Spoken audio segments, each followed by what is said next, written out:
Hello bachcho, let's see this question. The condition that the line P is equal to x cos alpha plus y sin alpha becomes a tangent to x square upon a square minus y square upon b square is equal to 1 is. First option is P is equal to a cos alpha minus b sin alpha. Second option is p square is equal to a square cos alpha minus b square sin alpha. Third option is p square is equal to a square cos square alpha plus b square sin square alpha. And fourth one is p square is equal to a square cos square alpha minus b square sin square alpha. So first of all इसके की concept पर discussion करते हैं.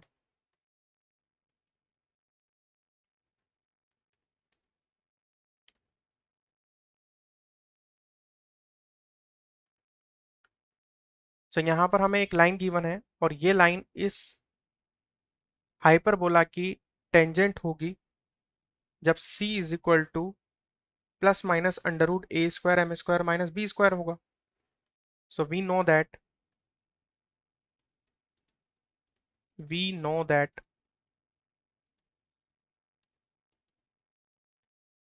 y is equal to mx plus c is tangent to hyperbola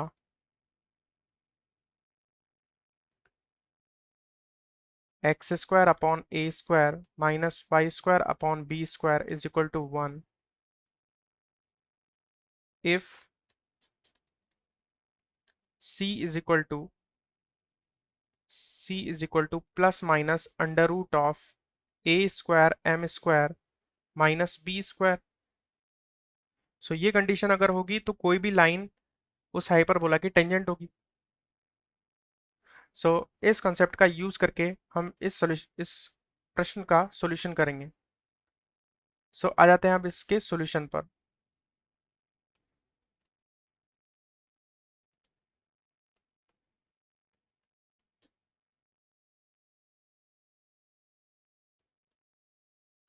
सो यहाँ पर हमें जो line given है ये लाइन है हमारे पास P is equal to x cos alpha plus y sign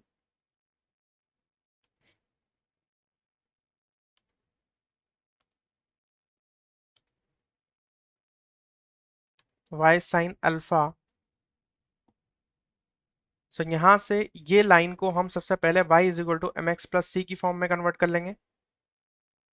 so इसलिए y का टर्म हम एक तरफ रख रहे हैं, बाकी सब दूसरी तरफ लेके जाएंगे. So y sine alpha is equal to हमारे पास आ जाएगा minus x cos alpha plus P.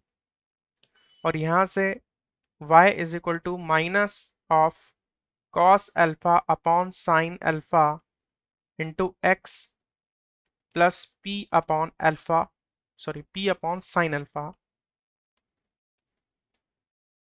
p upon sine alpha आ जाएगा. सो हमारी ये वाली जो लाइन है ये वाली लाइन टेंजेंट होगी हाइपरबोला की कब, जब c is equal to plus minus under root A square M square minus B square हो. सो यहां पर this line is tangent of hyperbola if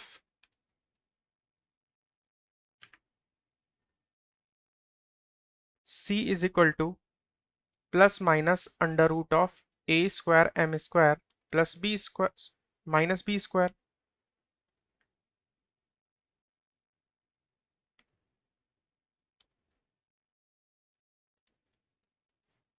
सो दोनों तरफ अगर स्क्वायर करेंगे तो यहां से आ जाएगा c square is equal to A square M square minus B square. So अब यहाँ पर m की वैल्यू हम उठा करके इसमें पुट कर देंगे और c की वैल्यू उठा करके पुट कर देंगे. तो अगर देखा जाए तो इस इक्वेशन की कंपैरिजन अगर हम करेंगे y is equal to m x plus c की इस इक्वेशन के साथ में, सो यहाँ पर c की वैल्यू जो होगी वो आ जाएगी p अपॉन साइन अल्फा और m की जो वैल्यू आएगी वो वैल्यू आएगी minus cos alpha upon sine alpha. So ये वैल्यूज हम ट्रांसफर कर देंगे सी और एम की, और ए स्क्वायर बी स्क्वायर की वैल्यू तो एज इट इज है ए स्क्वायर बी स्क्वायर। सो हम वैल्यू जब ट्रांसफर करेंगे तो सी की वैल्यू आ रही थी हमारे पास p upon sine alpha. So यहां आ जाएगा P square upon sine square alpha is equal to A square, M square की वैल्यू यहां से उठा के रखेंगे, एम की वैल्यू है minus cos alpha upon sine alpha, m square करेंगे तो आ जाएगा cos square alpha upon sine square alpha